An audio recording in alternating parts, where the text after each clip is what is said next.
guys, it's Erin Folks from Movement Lesson, and I wanted to share with you 2 lessons that I use on my kids when they're feeling a little under the weather. I feel like it really helps them recover a little bit faster, at least just feel a little more normal as, you know, whatever sickness is going through their body.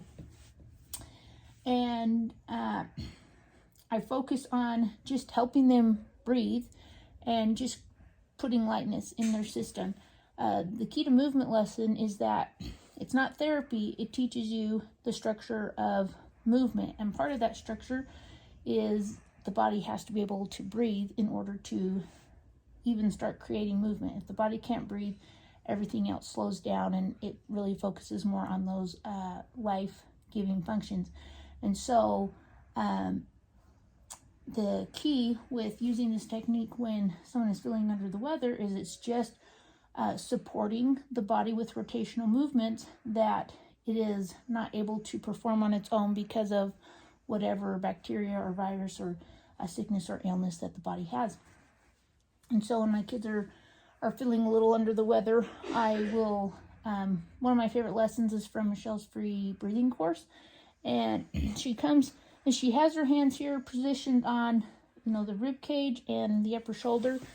I would actually because the camera's there, I can't sit right in front of the camera. So my body would be more in front of the camera so that my forearm would be more straight so I could get a better rotation here. But I come in and I work on just enhancing the breathing. And something that's important when you're looking at the different exercises, regardless of which course that you've bought or looked into, it's easy to think that the way that it's being shown in the video is how you should start out doing the exercise.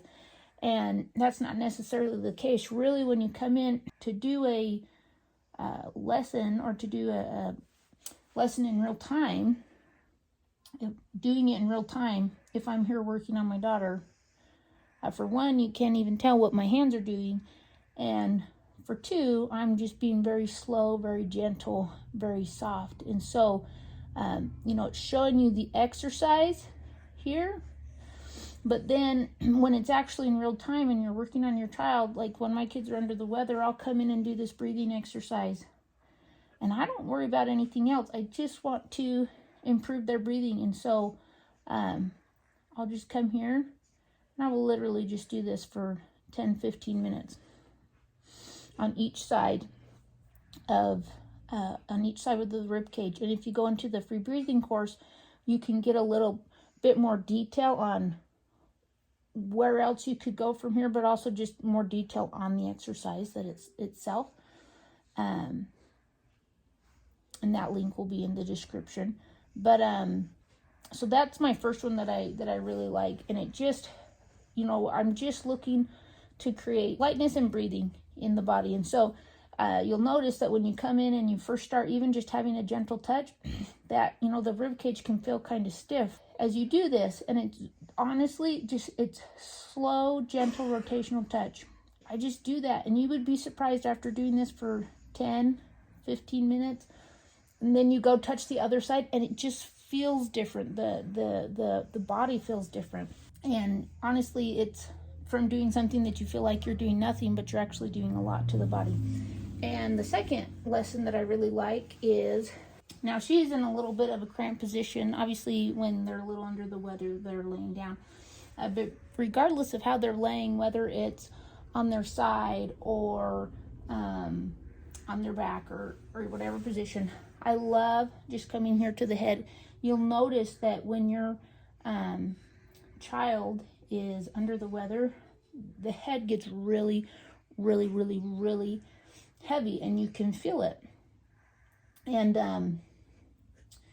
it was a couple weeks ago, she wasn't feeling very good, and she asked me to work on her, and I literally just did head work for like 20 minutes on her, and it was like she was a completely different person. She just kind of popped out of she still felt yucky, but like she just popped out of bed and I was like, oh, I can actually go play and just kind of be more mobile versus just feeling like she wanted to just lay down all the time. And you guys know how that feels. And so coming here and working on the head, It's one of Michelle's most simplest technique, where she talks about the water bowl technique and working on the head. Now, doing it in real time, to you, it looks like I'm doing absolutely nothing. But that's the key to success with movement lesson, is using gentle rotational touch to create rotational movements in the body. And it doesn't take a lot to do that. When they're feeling under the weather, just the head is really heavy, and if you try to move the head fast or things like that, like, it's uncomfortable. But this is actually really soothing to the system. I will easily just come in here on the head and do this for 30 minutes. And you don't want to push with your thumbs, okay? We're not doing this. It's all here in their pinkies. And you're doing weight transfer and the water bowl technique. And